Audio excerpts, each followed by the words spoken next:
So formal welcome to the first day of the Data Innovation Bootcamp, the first session, week 1, Foundations of Data Innovation. And so because this is our first session, just want to kick things off by saying that the Data Innovation Bootcamp itself builds off of the principles of the third wave of open data, which you heard a little bit about from Stefaan on Wednesday. And the goals of the Data Innovation Bootcamp, we have 6 different sessions, are really to broaden your toolkits and skills in methods and resources for building data innovations, provide resources and ideas for you for your data innovations, and also facilitate a forum for you all to discuss within a group. And as a reminder, the theories and tools sections will be recorded and made public. So the 6 different sessions, Foundations of Data Innovation is today. You can see a little bit of what we'll be covering over the next few weeks going into early November. So without further ado, week 1, Foundations of Data Innovation. We're going to focus on ensuring that data innovations do not fall into the trap of tech-solutionism, but are focused on driving value and impact. We'll be covering this in a few different ways. So starting out with Stefaan, Andrew was supposed to be joining today, but just welcomed a new human into the world with his wife a few days ago. So we're excusing him from today's session. And you'll be in great hands with Stefaan, who's going to cover 2 of our theory sections for today, establishing value and measuring impact for data innovations and data stewardship. Following that, we're going to be joined by Whong, who will share Data Entrepreneurship 101, Merlin Chatwin, who's actually already on the line and a partner of the City Incubator. Thank you, Merlin, for joining us today. He's going to share a bit about theory of change as a tool and resource. And then we'll spend some time together discussing. The recording will end, talking through a case study exercise and having a facilitated discussion. So with this, I'm pleased to pass the mic over to Stefaan. I'll stop sharing my screen and let you go ahead. Great, thanks so much, Adrian, and pleasure to be here. And again, I apologize that Andrew is not here and that you're all going to suffer because you have me instead, meaning unfortunately, I cannot claim the same kind of excuse that Andrew has. My babies are 21 and 18, so that doesn't count anymore for a new father, I guess.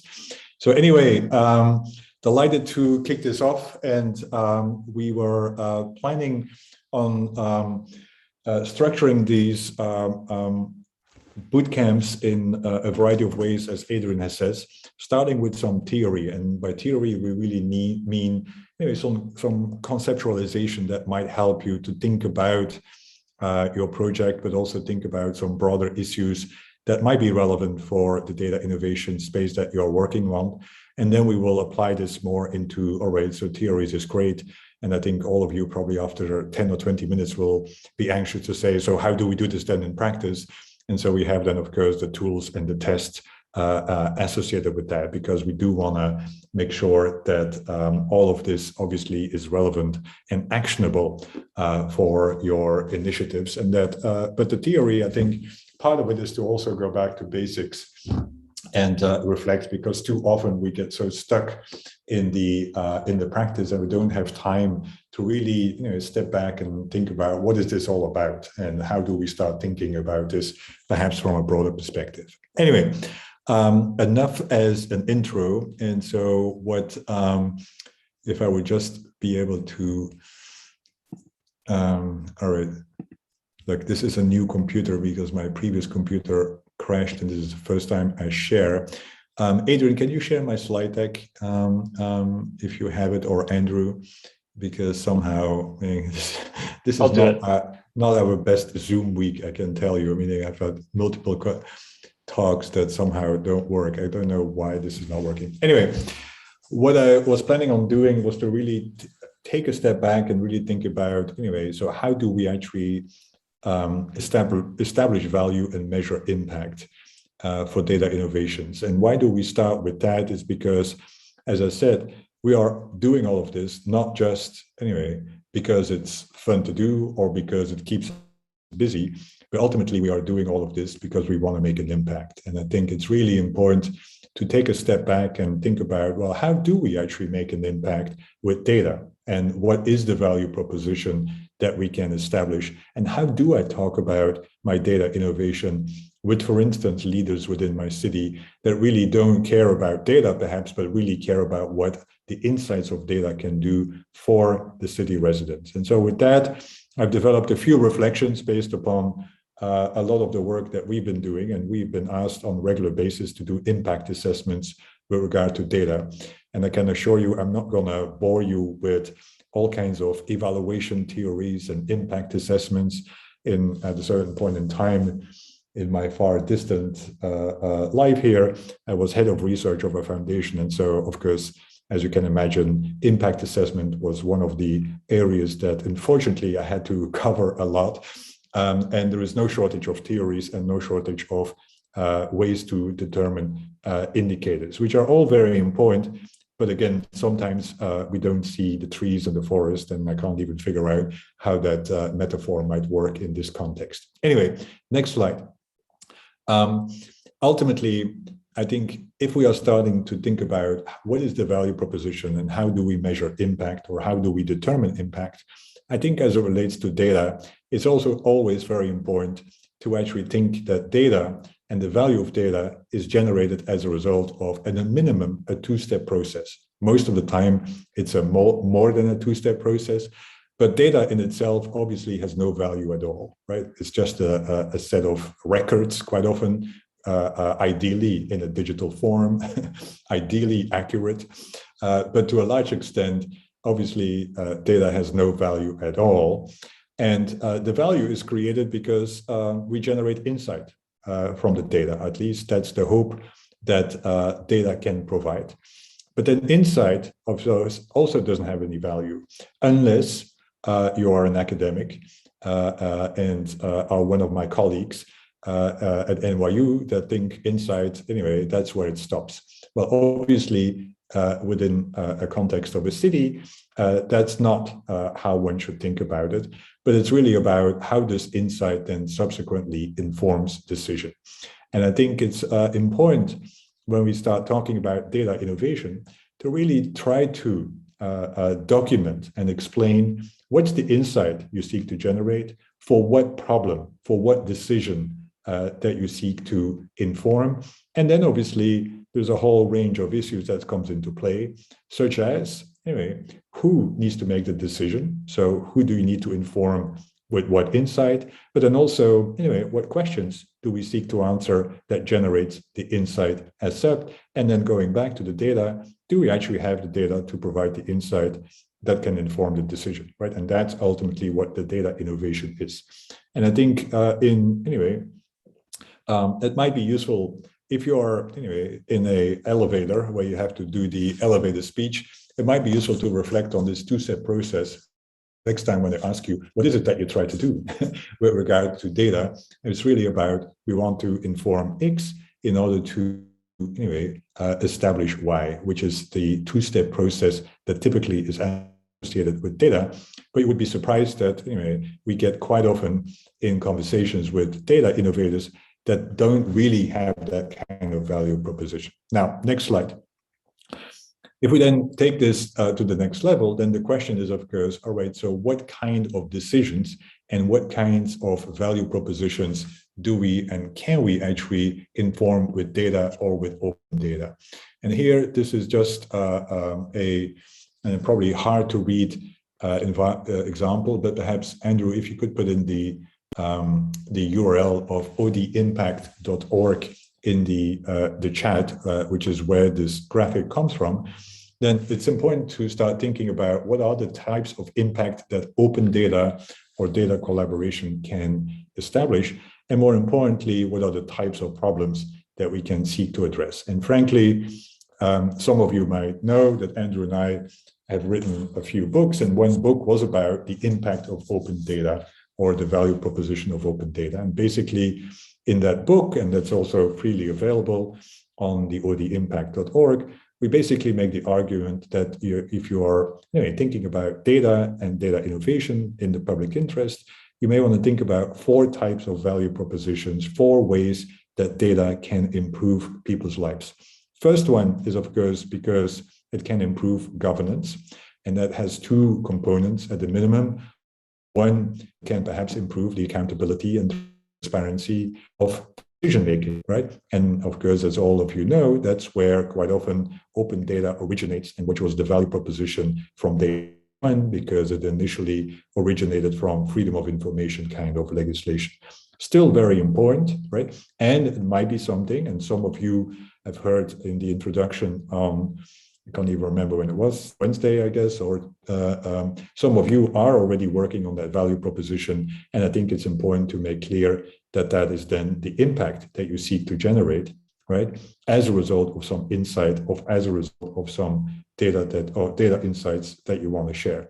In addition to transparency and accountability, quite often improving governance is by improving public services, which is another kind of value proposition that you may want to contemplate. And that is then the rubric of improving governance. In addition to improving governance, other value propositions as it relates to open data and data is, of course, to empower individuals or residents. And that typically has two, again, components. One is to actually improve the way they go about decision making. The fact that I know when the bus shows up actually enables me to make better decisions when to go to the bus stop, and increases my productivity as a result. And so that's a possible value proposition, is that you say we care about enabling our residents to make better decisions, to send their kids to school, knowing where and what grades the schools have, or knowing what hospital to go to in order to have certain kinds of interventions as a result of rating of certain kinds of hospitals, for instance, right? Which is a result of open data and data sharing. And so that's another kind of value proposition that you may want to think about. But in addition to improving and empowering decisions as a result to, improving their way they make decisions themselves, sometimes data could empower individuals to actually know what are the problems in their city. And so it empowers their citizenship to a large extent by becoming better informed citizens. And that's another key value proposition that you can say, especially at the time of mis and disinformation. I would not underestimate the importance of data to actually improve citizenship and improve actually the public sphere in which individuals operate. And data, we have seen during COVID-19, is actually not just, an important resource for epidemiology. It has turned out to be a key resource to combat, for instance, misinformation as well. And so it actually enables individuals to become more informed about their world. A third category is then obviously about enabling innovation and economic growth, which is not to be underestimated within a city. And typically that means that on the one hand, it allows businesses to make better decisions. And of course, as some of you might know, I've written in some areas around how open data really can empower small and medium-sized enterprises to actually make better decisions, to know where to open a shop, for instance, or how to structure their company within a city. And that, provides for a level playing field quite often for smaller companies with the larger ones that have already access to intelligence, market intelligence that quite often is not easy to come by if you don't have deep pockets, for instance. So that's another value proposition that you could start thinking about. And in addition to that, of course, you can also start thinking about economic innovation or innovation in general. It doesn't have to be commercial, where you actually, thanks to data, you actually see opportunities for innovation, for market creation, or for product innovation as well. You can come up with new kinds of ways to serve needs that have been identified as a result of open data or data that has been shared. And then lastly, the fourth type of value proposition relates actually with solving public problems. And of course, the other ones are related with that as well. But I do think it requires a distinctive category. And that could range from climate change to economic inequality to any other kind of societal problem that unfortunately we are having these days. And that can be done by, on the one hand, becoming better having a better understanding of the problem, or having a better understanding on actually what solution might work. And so that's then a fourth kind of category. And perhaps this could be used for you anyway as a way to more from a conceptual way of thinking next time when you start thinking about, well, what is the kind of value and what is the type of problem that I seek to solve with data. These might be categories that you could start using, and then of course deepen and make them concrete within the context of your city. Now, that's at the, ultimately the impact that you want to have. And of course, you could then start developing metrics. And I think Merlin will talk about change theory and perhaps also reflect on indicators within the change theory that might be, that could be relevant. Now, in order to then, of course, impact and achieve those kinds of value propositions, you do need to, of course, generate insight. And so the third reflection, next slide, Andrew, is that in order to generate insight and to then achieve those kinds of value propositions or areas where you can improve people's lives, you do need to actually, formulate questions. And quite often, and of course, questions or formulate and develop models, right? Depending on which kind of data scientific or data analytics you are using. But I do think it is important to think about, well, so what are the questions that are related with my problem or with regard to the value proposition that I seek to answer? And also, how do I formulate it, and in what kind of way does it generate insight? And here, as you know, we have a whole initiative at GovLab, which we call developing questions as opposed to data science. And the reason why we do this is because it turns out that actually policymakers quite often have a very hard time formulating questions, right? First of all, of course, policymakers don't really acknowledge that they have any questions. They have all the solutions in hand. But once they have the permission to actually formulate a question, then it's very hard to know, well, what kind of questions can data answer? And here, I think it's important to perhaps develop a taxonomy of questions. And the taxonomy of questions that you can also use in your data innovation is, of course, related to the types of analytics that one can develop within a data innovation environment. And here, Data Science 101, of course, we have 4 types of analytics, which translates into 4 types of questions. First ones are descriptive questions and descriptive kinds of analysis, which basically tries to establish a better situation analysis, right? What is the current state of COVID-19 in my city, right? Is a descriptive question. And not to be underestimated the importance of descriptive questions, because without those descriptive questions, you have no baseline. And how will you then ever measure progress vis-a-vis the baseline, right? If you don't have one. So that's a first kind of question that you may want to anticipate, and you could start formulating that this is what you are trying to do with your data innovation, is to answer or provide a better baseline or provide a better description of reality.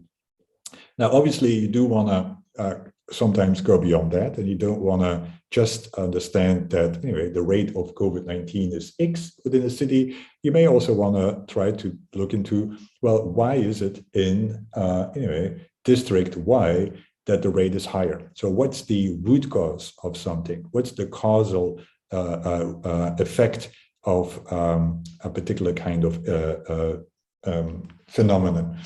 And that's, of course, diagnostic, right?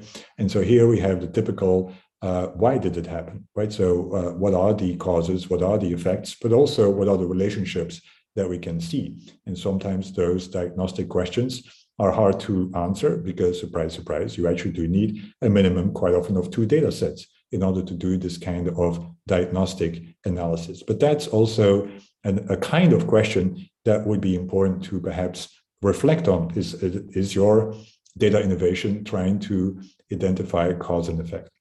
The other ones are then, of course, more forward-looking, and they could be predictive, right?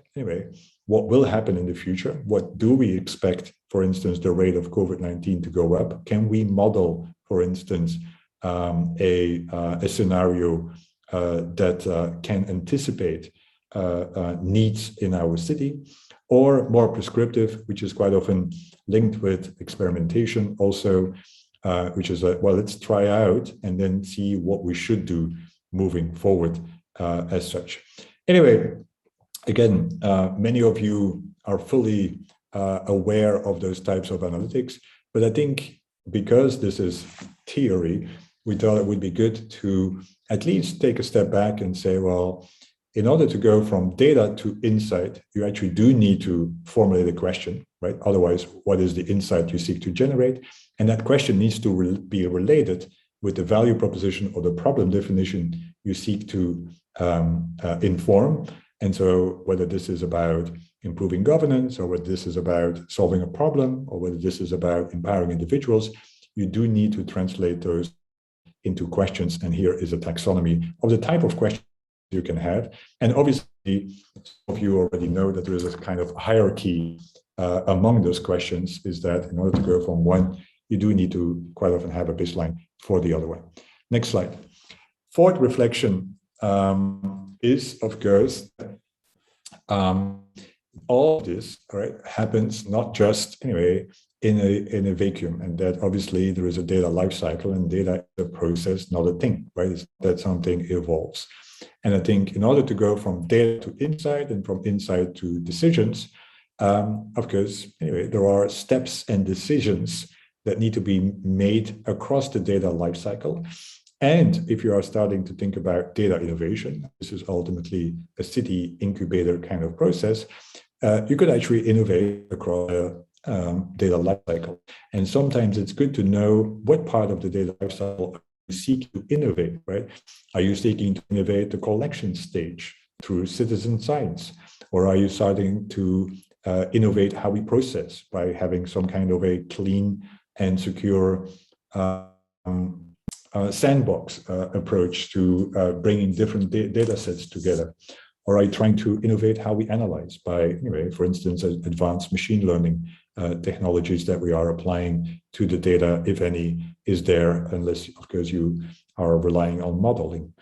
Or are you innovating in how we go about sharing data through data collaborations, where we actually bring different data together? Or are we, anyway, ultimately innovating in how we actually make sure that data is actually informing evidence-based policymaking, and we focus on how insights are being shared?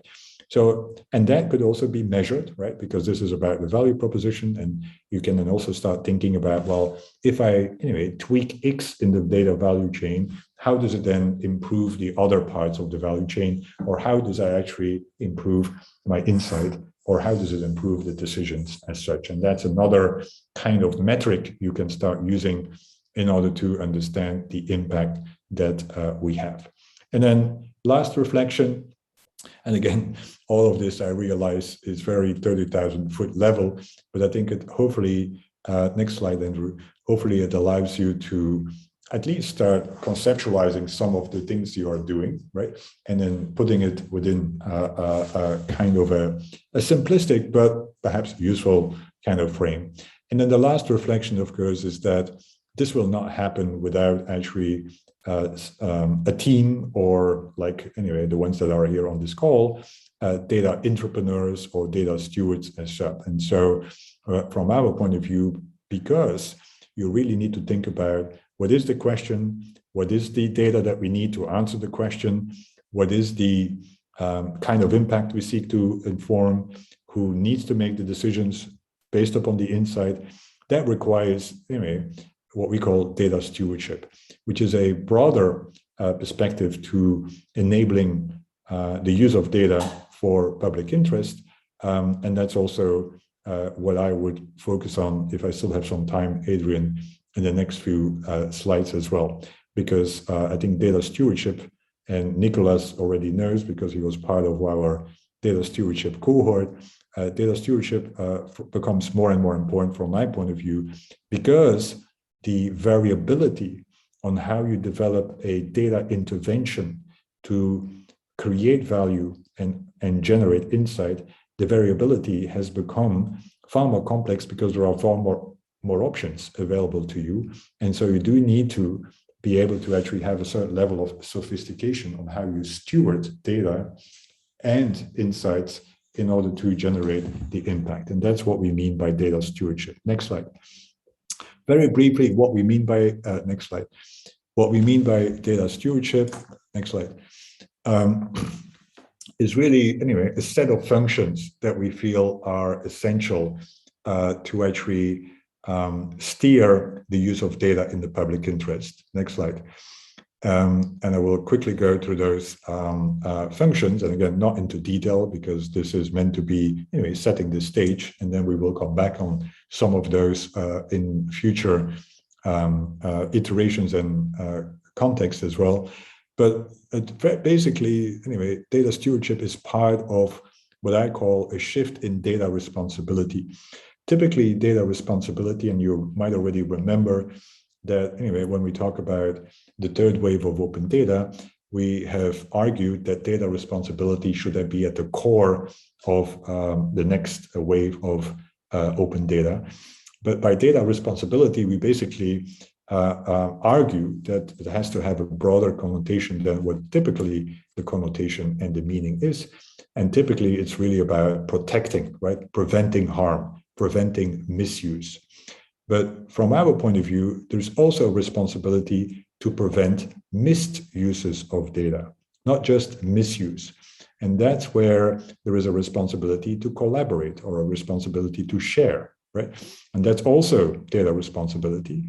But then once you have generated the insight, right? Remember, from data to insight, there's also a responsibility to make sure that someone, right, acts upon the insight. And so that's the three-pronged responsibilities that we believe a data steward and a data entrepreneur needs to take into account. How do we collaborate? How do we protect? And how do we ensure that whatever we do, someone acts upon the insight that is being generated? Because otherwise, coming back to my first slide, value and impact is limited, right? Because we stop at the insight, right? And I think the two-step approach to data makes already the case, is that stopping at the insight doesn't do much good unless you're an academic or a researcher that anyway feels like knowledge creation is really what it's all about. Now, and of course, don't get me wrong, this is very important as well. What are some of the functions that we believe determine the success of data stewardship? And very quickly, next slide, Andrew. I think there are 5 kinds of buckets that we have identified that makes and determines the success of a data innovation and data stewardship. And those 5 buckets could be, anyway, informed or could be conducted by an individual. More often, it's going to be a team. But at the same time, you can use it as a checklist to also think about how do we institutionalize actually data stewardship or data innovation within our organization. Do we actually have those functions in place? And the first function is about really stewarding data assets, of course, which is really about trying to understand what are the questions that are priority questions that we seek to address. Because remember, this is all about insight, right? And as a result, we actually do need to know what is the kind of insight or the kinds of decisions that we seek to inform, and then understanding what's the data, which we quite often call the minimum viable data that is needed to answer the question. And that's all about scoping an initiative. And as Adrian already might have alluded to, our canvas to a large extent was an effort to help you scope an initiative, right? And I think we will come back to that over and over again, because scoping a data initiative turns out to be not that easy, right? But very important to then understand how you then bring resources to the table and how you then actually, anyway, determine what are the next steps in order to make sure that I go from the data to the insight based upon the questions that are priority. And then, of course, anyway, you also do need to understand what are the risks that are involved. And more importantly, how do we actually then, from an operational, technical, and governance structure, how do we develop something that is fit for purpose, right? So the first one is the bucket, really, and of course, that will determine the data approach. But that's, of course, and that's quite often the typical data stewardship approach, where we typically focus on security or data governance. But there are much more functions that make a data innovation successful. Next slide. Because to a large extent, it's also about, of course, external relationships. And then the second function is really about stewarding relationships, right? Quite often, this is anyway about who do we need to engage, because the big realization of the data space, from my point of view, is that actually it's all about collaboration. Most of the time, the data you need, you don't have, the expertise you need, you don't have, the domain expertise you need, you don't have, or the stakeholders that need to act are not, anyway, part of your team, for instance. And so it's really about stewarding relationships, knowing, right, your ecosystem, but also it's about acquiring a social license for what you're doing, right? Which is then in community engagement, is to then ensuring that you have the trust to actually develop the data innovation by actually engaging citizens around and understanding their expectations of what you're doing. So that is about partnership and community engagement. Next slide. A third bucket is really then about internal coordination, right? Because again, most of the time, you don't have all the authorities to sign off, or unless you are the mayor, perhaps, and even then, of course, anyway, you do need to make sure that you have the buy-in from a variety of stakeholders. And so data stewardship is also about internal coordination, right? But it's also about data ops, data operations, understanding who actually needs to be brought to the table internally in order to make this work, right? And so that's a third bucket of data stewardship. And that's about stewarding internal resources, expertise, and authorities. The fourth one is really about stewarding sustainability, because as you know, there is no shortage of pilots, right? But I think what we hope with this city incubator is to make sure that you are not another addition to the graveyard of pilots of data innovations.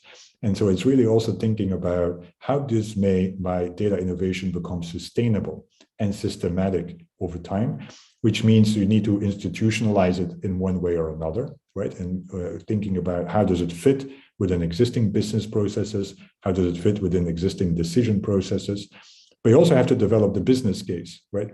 And that quite often means you need to understand what are the costs of actually doing this, but also what are the benefits and how does it over time generate a return on investment by, for instance, actually solving a problem that then saves money. And I think thinking this through is also important for providing the value proposition.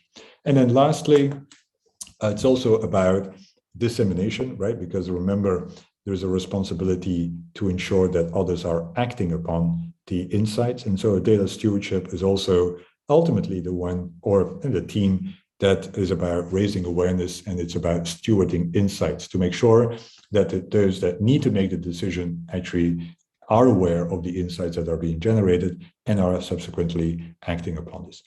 Anyway, this was a whirlwind of perhaps theory, as Adrian would call it, but I hope it sets the stage to think about it from perhaps a conceptual perspective, that anyway, if we are talking about data, we're really talking about how do we go from data to insight to action, and that you do need anyway a data stewardship kind of a data innovation kind of approach to think this through through a variety of functions that need to be in place to make this successful. All right, Adrian, I saw you watching very nervously that I went over time again. But that's what you get when you give an academic the floor, I guess, is that I just don't want to stop. And I see Merlin and Chris are ready to share far more important and insightful wisdoms than I have been able to do so. Over to you, Adrian. You were great. Thank you so much, Stefaan. And it's my pleasure to introduce Chris Wong, who is a mentor with the City Incubator and a former colleague of mine from the City of New York. He helped found and lead a really fantastic team over at the Department of City Planning. the DCP Planning Labs and is going to be sharing a bit about data entrepreneurship. So Chris, do you see the share screen button? Are you all set to share your slides? All right, awesome. I think you might still be muted if you want to unmute yourself, but otherwise, over to you. Thank you so much for joining us today. Yeah, thanks for having me. I don't know, I guess just give me a yell if I go too long. But so thanks, happy to be here. Like Adrian said, a former colleague in the city. So I have been out of city government for actually 2 years now. So I will couch everything I'm about to say with like, I'm basically showing a slide deck on how we ran our team in city government when I was there. I can't vouch for it now, but a lot of the practices we put in place and a lot of the concepts are still there. Like Stefaan was just talking about institutionalizing things. So, you know, I think we did a bit of that and it's shown. So I'll just jump in and start telling you a bit about how we approach these projects. I would say, you know, this first slide you're looking at says we're a digital services team, which is might be very different from how you describe yourself wherever you are in working with data. But I think a lot of the principles are the same. So we're mostly focused on application development, but all those applications are very data heavy. And I think a lot of these practices were also rubbed off on the data management practices inside of our agency. So anyway, I'll start with that and then we can just talk about it. So in this, we kind of state the problem here. Government technology projects take a long time, cost a lot of money, and can be lacking in user experience. And if you've ever sort of dealt with a government app or a government website, you probably know what I'm talking about here. But I think it also applies to just, you know, adopting technology for internal use, like for, you know, for data analysis. So, you know, the approach that we take to building technology in government was to prototype quickly and iterate, to use free, cheap, and open source tools, and to start with design thinking. And I think all of this enables us to move really fast and also just be extremely versatile and be able to, you know, react quickly to user needs and make delightful experiences, which is not something people typically associate with government technology. So my group was called Nyc Planning Labs. So that was a play on sort of various different like labs groups that have existed over time that are, you know, kind of being innovators, trying new things. And we use open technology exclusively. So, you know, the notion of waiting for a vendor agreement or a contract to come through to build something amazing doesn't equate into that. We used agile methodologies. So we don't scope things entirely ahead of time. We, you know, we get user feedback and come up with prioritization lists of what needs to be built first. And then we, you know, build a little bit, test, build a little bit, test, and repeat until we get something that is delightful. And then lastly, design is kind of a, you know, design is extremely important to the process. And I think usually it's an afterthought in government technology. You know, the kind of traditional story goes like let's build an application and then we'll factor in 2 weeks for design at the end to make it pretty. That's not how design thinking works. That's not how good application development works. So design needs to be at the table and an integral part of the process from the very beginning and all the way through. So some core values that my team had was to be open by default. So this is a very big change from a lot of the way most government agencies tend to think. And if you're involved in data, you're probably familiar with, you know, tenets of data transparency and just government transparency in general. But open by default just means that, you know, your default position is to share your information, share your code, things like that. There are ways to do that with data that, you know, may not necessarily involve sharing the data, but you can still share the process, you can still share the documentation, you can still share the code, even if the data are sensitive. So there's ways to approach that. Build with, not for is a great way to think about, you know, when you're putting a product together, whether it's a data analysis thing or if it's an actual front-end application. You don't build it for somebody, you build it with them. So if you're building a data analysis pipeline and there's somebody on the receiving end of that, make them part of the process through the entire thing, not just at the end when you think it's done, but really, you know, try to take their needs into consideration. Ship early and ship often basically just means, you know, there's sort of a general tendency inside of government for people to just say it's not ready yet, it's not ready yet, we can't share anything. The best thing you can do is get your products in front of users as quickly as possible. And even if those are data products and they don't have user interfaces, they're still a user for that data. So if you can get it in front of the users as quickly as possible, you can get feedback, and that's the only way to make it better. And then lastly, document and disseminate basically just means, don't do your work in a vacuum. I think everyone knows what documentation means, but I add disseminate here because it actually means like you should be broadcasting, right? Don't just say I made documentation and put it somewhere. Share it. To us, this meant lots of blogging. This meant lots of just sharing what we worked on. And on my team, when I ran it, I actually required a blog post from everybody per month. And if you didn't have anything to write about, if you didn't have anything interesting enough to share with the world publicly about your work, even if you weren't, able to disclose what the specifics of what you're working on, you can still talk in generalities. If you had nothing worth sharing with the world in 1 month of working on my team, then we were doing something very wrong. So this is just sort of an attitude of, it goes hand in hand with openness, but just sort of publish and broadcast. Don't just say I did the thing and it's over there if somebody wants to find it. This is kind of a motto of mine. How we build is just as important as what we build. And what it really means is just that, like, the principles that go into it, the same sort of values that I was talking about, will actually yield better products. So the what is extremely important, but the how has a lot to do with how good the what is going to be. So it basically just means integrating all these values into the process and saying we're going to be open, we're going to document really well, we're going to add design thinking entire step of the way. So this might be a great one to pin up on your wall and say, let's think about how while we're doing the what. We also said demos.memos, another good quote. Just saying, instead of firing off emails to each other talking about our product, let's actually show it to people. So we used this was a ritual for us every Friday. And we started inviting the whole agency. We started inviting people from outside of the agency. And like I said, it's the best way to get feedback from users. What does this thing need? What do you hate about it? What do you love about it? And that will actually change what we do literally the next day. Like, learn stuff on Friday, change your course of action for Monday, and then show something more delightful the next Friday. And that kind of iteration loop is extremely important. Most of these technologies, actually PostGIS might be a good one for most of the data folks in here. Again, we were building a lot of applications. So lots of open source libraries and things for doing web development. But again, like, there's a PostGIS is on this list as a open source spatial database. You don't need a very expensive Esri spatial server to do spatial analysis. You can use things like Carto, you can use things like PostGIS. Coding in the open, also important. So if you actually go look at the Department of City Planning's, actually this is an old slide where it says there's 90 repositories. There's actually 230 now. So if nothing else, I think I actually created this organization like my first week at City Planning 5 years ago, and now it's actively used. There's new public repositories jumping up every single day.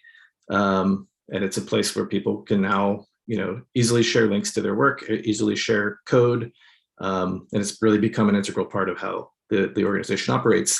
But it's not hidden behind a paywall, and it's not secret. It's out in the open, which is pretty wild. We had a designer on our team. We actually were a team of 3, but one of those people had a deep background in design. So we would do these user testing sessions or user problem sessions to try and figure out what we needed to work on. So this little statement here, as a type of user, I want to some goal so that I can some reason. That applies just as easily to data workflows and data analysis problems. So try and figure out, like Stefaan was saying, what are the questions you want to ask? This is kind of a good way to do that, is brainstorm, like, what are the problems this can actually solve? And then one last slide on agile. This is a Kanban board, if you're not familiar with it. Trello is a good example of this. This is actually an app that no longer exists, but is useful for collating GitHub issues. But I still use this in my daily life for like a punch list of things to do around the house, for things I need to follow up with for like my family, medical issues. It's just a great format for like a clearinghouse of issues that need to get done. And the rule of thumb is like, it comes up on the board when it needs to be done and it doesn't go away until it's complete. So it's very simple. Things start piling up and you start to reorganize your thinking. It's much easier than working with spreadsheets and things like that. But what agile really means is iterating. So this is kind of like this was like a visual for like a typical project for our team. But there's a lot of iteration in the middle. So that little ugly line is like where we kind of repeat 2 or 3 or 4 or 5 times until we're ready to launch something with like a minimum viable product. And then before I move on, I'll just kind of give you a little taste of what we were working on, and just a couple of apps. So this one is Zolo, which is our zoning and land use app, so very data intensive. I wouldn't say we're doing a lot of analysis here, but we are presenting a lot of spatial data layers. So I can zoom in on this and like, I can see the zoning districts, but I can then turn those off and actually look at individual parcels if it loads, and like click there and present a ton of data about this particular property, including like the owner and the lot size and like links to all these other systems that also deal with property level data in New York City. So that's one you should totally check out. And then this one is called Population Fact Finder for those census data nerds in the room. This is kind of, you're probably familiar with, grabbing census data at the tract level and then, aggregating tracts together so you can get like a profile for a neighborhood. So this is like an ad hoc tool where you could literally just pick any set of tracts. So you don't have to like, fit within a neighborhood boundary, or you can just do a custom study area. You can also do blocks. But once you with a click of a button, it'll sort of crunch all the numbers for you, the same stuff that you would have done in a Jupyter notebook or in an Excel spreadsheet, and give you this sort of like census data profile. So ton of information right at people's fingertips without having to do any coding. And all these links are shareable. So this custom selection that I just created is now sort of stored in a database somewhere, and I can fire off a link and send it to my friend. So this is useful for people who are doing demographic studies or whatever else that they need to bring census data to the table to make an argument. So that's all I got. And yeah, hopefully that resonated and can help you guys with your data innovation projects. Thank you so much, Chris. Chris is one of the most brilliant public sector innovators I know, and really did amazing work, not only helping build fantastic new tools for his agency citywide and for the public, but also, as he briefly alluded to, really helped move the needle from a culture change perspective in terms of not only how his agency worked, but also inspiring other agencies across the city.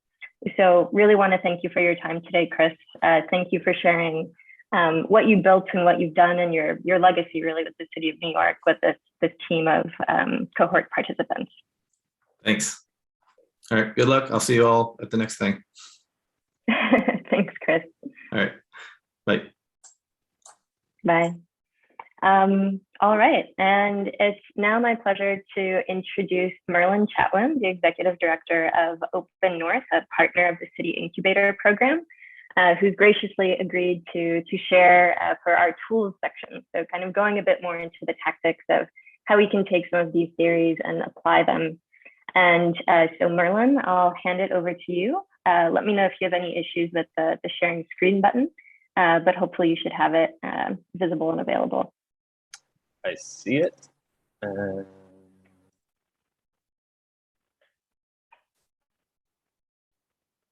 How's that? Fantastic. All okay. set. Somehow it's on my other screen. So if you see me looking off towards my right, that's not me being distracted. That's actually my presentation. So yeah, thank you. And thanks, Adrian, for putting me after the most brilliant public sector person that you have ever met. You now get to deal with me. I do some things. So Open North is an organization based out of Canada, but working globally with government partners, private sector, community stakeholders. And working primarily, our domains are data innovation, smart cities, open and smart cities, open government, all those very trendy conceptual ideas that have normative benefits. And our real focus recently has been how do we take that and make it meaningful in a way that can address really complex challenges that are really tangible in people's lives. And so today I was asked about the way that we do monitoring and evaluation, and I'll share a paper that I wrote at the end. But we've taken a theory of change model and a theory-based evaluation and really tried to make it applicable. And so what we're talking about here is looking at your initiative, right? And so Stefaan spoke a lot about the way that you use the data and taking data from something that has very little to no value into insights and decision making. And this way of monitoring and evaluation is really about that process and that initiative that houses all of that. Did my slide just change for everyone? Are we all on the same? It's on the agenda. Great.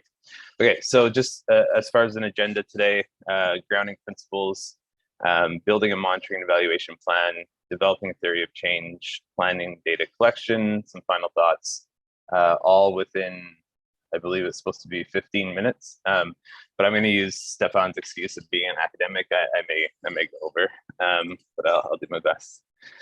So just grounding principles. Monitoring and evaluation requires that we're actually interested in being a learning organization and willing to change, and willing to acknowledge when things aren't working. So if that has to be a grounding principle for monitoring and evaluation to be worthwhile. We also need to recognize that we have capacity and resource deficits, right? We don't necessarily have a full-time person who can do monitoring and evaluation, or a full-time group that understands the different types of data and how to interpret them. We're often intermediaries, and I think this is really important in that, if we're doing data innovations that the data is coming out of other departments or other people own it. So to say that we did this and the attribution is dangerous and often politically charged, right? And so what we need to be able to do is say that we contributed to it and we were monitoring for the change that's happened. And then data innovation necessarily has behavior change. And so when we look at a data innovation initiative, we need to also look at what's changing, what processes are changing, and how those processes and how we're monitoring for the change management within that. And so it's not just about a product or a process that's being implemented. It's about how the ecosystem is adapting in order to embed that and institutionalize it. And then monitoring and evaluation is collaborative.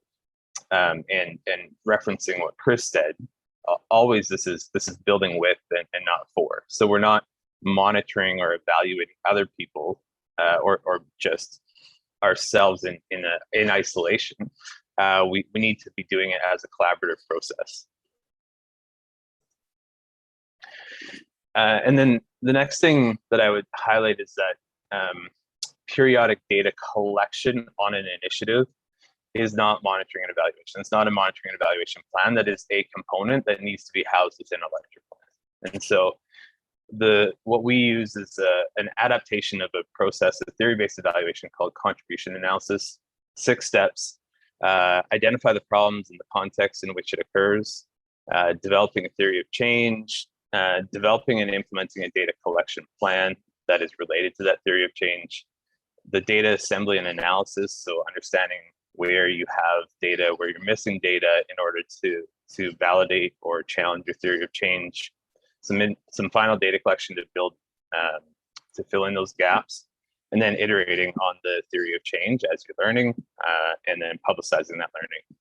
And so for people who are more visual learners, this is the same thing in a more visual, eye-friendly format. And so when we look at the first step to identify the problem, we think of problem identification as a 2-step process. It's both the presenting issue, the thing that people are experiencing, and the context within which it occurs that's causing that problem to be difficult to solve. And understanding those two components is necessary in order to get to an actionable theory of change. And then the rest of the steps follow, as said before. We're developing and implementing a data collection plan based on that theory of change. We assemble, do the analysis, we look for what's missing, do another final data collection analysis, iterate, and publicize learning. Okay, so we'll go through a couple of these steps in more detail. And I know that this is something that probably has been repeated over and over in different iterations of it. This is just a quick sort of a template for how we can make sure that we have a problem statement that is really, really clear and concise and is used to guide the data innovation.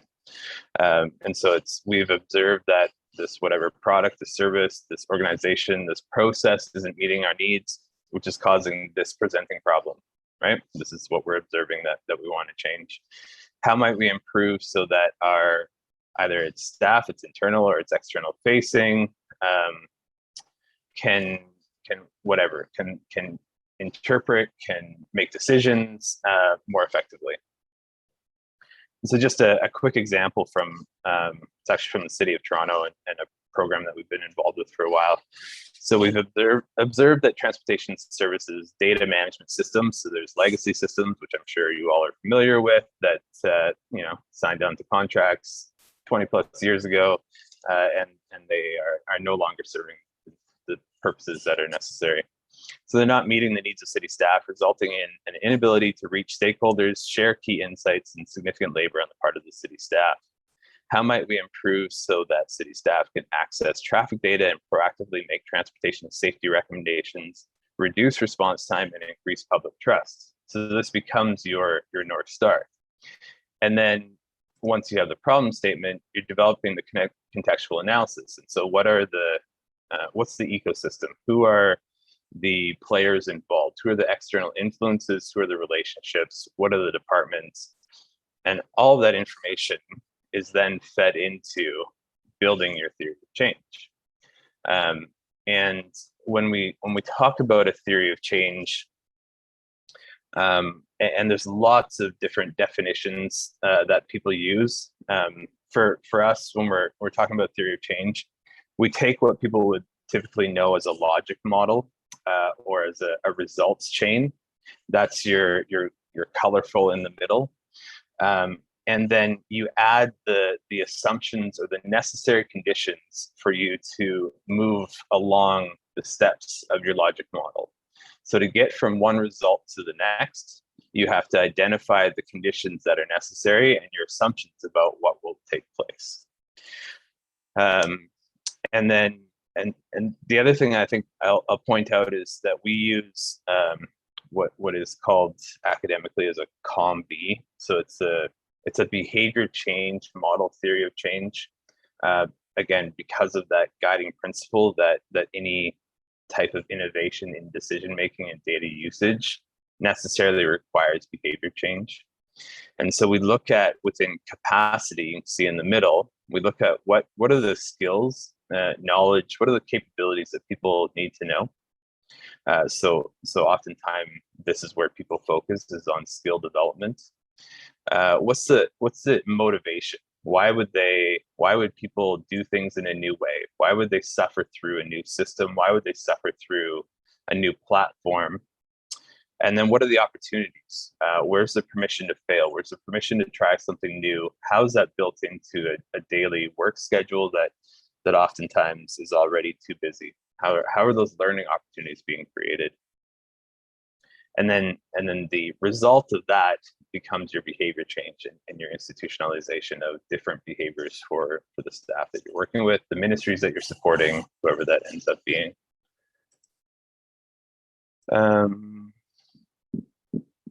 I want to, anyways, I skipped it given time, but I would be interested in showing just what an actual theory of change looks like, but I'm not sure how I'm going to be able to do that. So we'll move on for now. And so the data collection within your theory of change, within your monitoring and evaluation, the first thing that I emphasize is that most of this happens already. So artifacts, you already have briefs that you have to do for decisions. You have different reports, you have meeting minutes, administrative documents that exist. And so when you have a theory of change, you are then able to identify which of these administrative documents, which of these artifacts are already existing. And so, you know, if you're working, as Chris was saying, if you're implementing an agile methodology and you're hosting daily stand-ups, you often have artifacts out of those meetings that can be used to monitor your progress towards the behavior change that you're looking for. So this is really about repurposing a lot of things that you already have. We're all familiar with doing surveys. We're all familiar with doing interviews, observations, and then so those are your qualitative, looking at some of the behavior change and looking at people's lived experience. And then your observations, and then your metrics are more your quantitative features. And so usage stats, website hits, all of these interactions that you can gather your quantitative numbers for. And then the next step is looking at your level of confidence. And this is a sort of an entirely new, different presentation that we won't get too much into, but it's really about looking at what data you would expect to see from a quantitative and qualitative perspective, and whether your data is strong enough to prove that your initiative is what is causing this, or if it's this shows that it's possible, and just looking at your level of confidence that the data that you're collecting is telling you about the movement on your theory of change. Just so some final thoughts. The theory of change and monitoring and evaluation plans are iterative. So if you can think of this, and people roll their eyes when I say this, but I continue to say it. You can think of this like a blockchain, right? So your end story from a monitoring and evaluation perspective includes your original theory of change, where some of your initial assumptions were disproven and you had to pivot, different changes within your innovation or your initiative. All of these things are contained within a final monitoring and evaluation report. And those are all important to demonstrate the learning, to demonstrate the change that occurred and your movement towards the end state that you desire. Monitoring and evaluation, like data innovation, is by nature collaborative. And so you're looking at collecting data from people who are outside of your core team, people who are being impacted, people whose work lives are being affected, making sure that the people who are both validating your theory of change and providing the data through their lived interactions are a part of the process and not subjects. Monitoring for in-program course correction. So recognizing when your initial assumptions are proven to be untrue or that you were missing different external influences. Recognizing and addressing data gaps. So this is looking at, through monitoring and periodic analysis of your data, understanding where you are missing data to show what you're trying to show, or to understand what you're trying to understand, to observe what you're trying to change. So the problem is that often monitoring and evaluation is a thing we do at the end. And if you do at the end, you miss the ability to recognize where you have gaps in data. So it's an ongoing iterative process that should be planned from the very beginning. Formative evaluation, again, this is let's look for the different changes along your results chain, rather than trying to wait until you have impacts. Because often our data innovation, if our end beneficiary is residents and improved livelihoods and lived experience of residents, that could be a 5-year, 10-year process to see that impact in a really tangible way. But when we have a theory of change that we've developed, we are able to monitor for changes in a plausible continuum of change that would lead to that impact. So we're doing some formative evaluation to say, we've got our staff and our services making decisions in this way.